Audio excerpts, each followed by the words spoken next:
If you're a fan of food drama, you've probably indulged in a few episodes of Kitchen Nightmares, the hit reality TV show where Gordon Ramsay swoops in to save failing restaurants. While some owners embraced Ramsay's tough love and turned their establishments around, others crashed and burned, leaving us with jaw-dropping tales of catastrophe. Are you ready for the wildest ride on the Kitchen Nightmares roller coaster? Today, we're deep diving into the stories of Kitchen Nightmares owners who, despite Ramsay's best efforts, ended up burning their careers to the ground. Number 1. Amy's Baking Company. Amy's story has to be the most chaotic and craziest episode ever on Kitchen Nightmare. Talk about terrible work ethic, bad food, poor customer service, poor staff treatment, mixed with a high dose of madness, and you would have the perfect pair. Amy and her husband, Sammy Buzaglo. Amy's Baking Company was more than just a bakery. It was Amy and Sammy Buzaglo's pride and joy, nestled in the heart of Scottsdale, Arizona. With Amy's fiery red hair and Sammy's larger-than-life personality, the couple seemed like the perfect recipe for success. But when Gordon Ramsay walked right in, he soon discovered something. Appearance can be deceiving. The kitchen was in chaos. The staff were ready to stage a mutiny. And Amy? Oh boy. Amy was convinced her food was the stuff of legends. Spoiler alert, it wasn't. As Ramsay tried to work his magic in the kitchen, Amy and Sammy were busy duking it out with him at every turn. Amy's confidence in her cooking was matched only by Sammy's combative attitude, and let me tell you, it was a sight to behold. Amy even told Ramsay she wasn't afraid of him, and boy, did it go downhill from there. Still, Ramsay did all he could think of. He revamped the menu, reorganized the kitchen, and even gave the decor a much-needed facelift. But try as he might, the store-bought crap frozen ravioli. They're not crap, and they're delicious, and the first time I've ever... Did you taste it? You didn't taste that one. It was just as thick as pea soup. But here's where things really took a turn for the absurd. Instead of taking Ramsay's advice on board, Amy and Sammy decided to take their grievances to the court of public opinion, aka Facebook. Of course, the internet being the internet, the backlash was swift and merciless. Negative reviews poured in faster than you could say pizza, and before long, Amy's Baking Company was the laughingstock of the food scene. Despite Ramsay's best efforts to salvage the sinking ship, it was clear that Amy and Sammy were in way over their heads. The bakery closed its doors for good in 2015, leaving behind a trail of broken dreams and one hell of a Yelp page. After their epic crash and burn, they decided to pull up stakes and head west to sunny California. Amy, with her baking prowess, set up shop and even dabbled in some cannabis edibles. And Sammy, well, just did whatever. But just when you thought they'd left the drama behind, Sammy got deported back to Israel. Amy, being the loyal partner she is, followed him across the pond, and they tried to keep a low profile for a bit. Keyword, tried. Turns out old habits die hard. Despite their best efforts to lay low, they couldn't resist poking the trolls and stirring the pot online. Some things just never change. Number 2, Sebastians. This is another guy that shared the same high of crazy and delusion as Amy and Sammy. Sebastians was supposed to be that place where you'd have your taste buds tingling with delight, but instead, you're met with disappointment. One day, your steak is cooked to perfection, juicy and tender like it's been kissed by the grill gods themselves.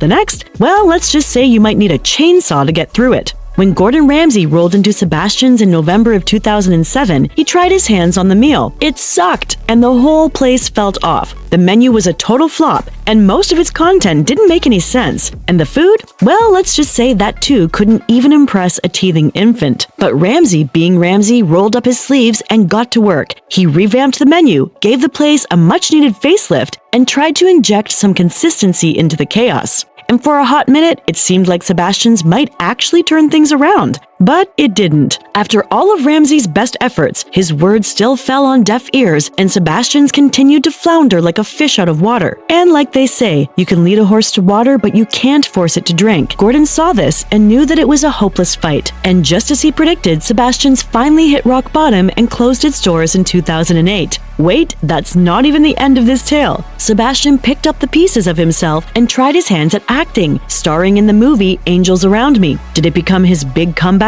Heck no! In fact, to put it simply, it was a big fail and was rated 2.6 out of 10. But did he give up? No, Sebastian eventually started a tree removal company and seems to be doing well with that. I mean, you have to give it to him. He might be a douche, but he doesn't give up. Number 3, Peter's Italian Restaurant. Peter's Italian restaurant was owned by an Italian family in Babylon, New York, but was unfortunately run by the wild and erratic big brother, Peter. There was always a problem whenever Peter was around. What do you mean you're getting hot-headed? Give me this fucking mallet. What are you You fucking bugger! But do you know what he loved more than anything in the world? Looking good. A fancy car, custom-made suits, bleached teeth, and a good tan. That was his forte. Meanwhile, his restaurant was in dire need of a makeover. The kitchen was downright awful, with worn-out kitchen equipment, overworked staff, and just below average meals. When Ramsay walked in, he had his first try on a plate of salads and Italian ravioli, and to say he wasn't impressed doesn't even explain it. And talking about the consistent chaos in the kitchen, it was like something out of a drama movie. Ramsay, seeing the chaos, plunged right into action and tried to salvage what was left of the restaurant. This included him changing all the old kitchen equipment and revamping the menu.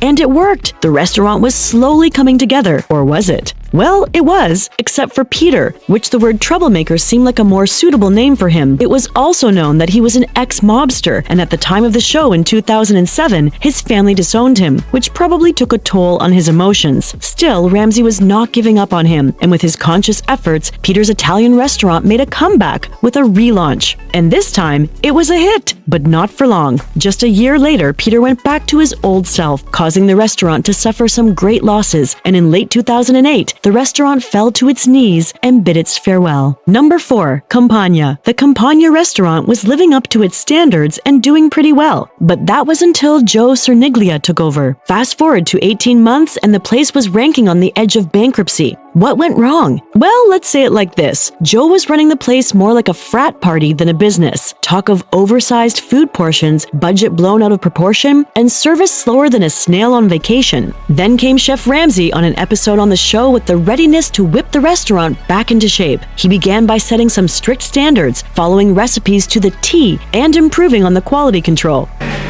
Sounds like a very, very busy kitchen back there. I'm so hungry. I didn't eat anything all day. So hungry. You're hungry? I'm hungry, yeah. What is going on in there?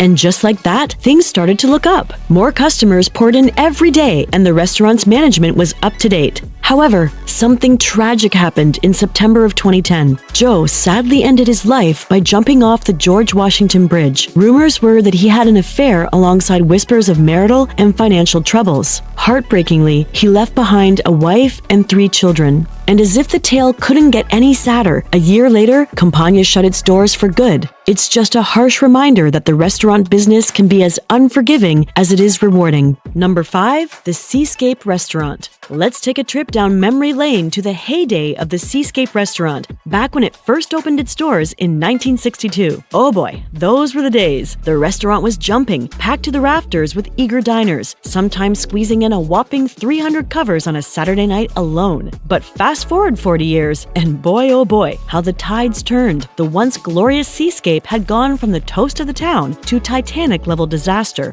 The place reeked of raw sewage. The decor looked like it was straight out of the 60s, and not in a cool retro way. And the kitchen and the whole quality control was a hot mess. Although one of the main reasons for this was the death of the original owner, who was a force to be reckoned with, a real captain of the Seascape ship, if you will. Meanwhile, his son Peter wasn't exactly cut from the same cloth. More like a piece of soggy bread compared to his old man's prime rib. Weak-willed, lacking leadership skills, you get the picture. His chef, Doug, didn't even spare him any respect and practically saw him as one big joke of a person. However, Gordon, alongside Irene, Peter's mom, were hell-bent on toughening Peter up. They even had a boxing match to get the point across. Eventually, the light began to shine again after the restaurant got the Ramsay treatment. The vintage vibes were back, thanks to Marilyn, the waitress who'd been there since day one. She brought back the tableside flambe, and Doug, the cancer of the kitchen, got fired. It was like a breath of fresh air, and for a moment, it seemed like the Seascape was back on track. But the optimism was only short-lived. The old habits crept back in, and before you knew it, the Seascape was sinking faster than the Titanic.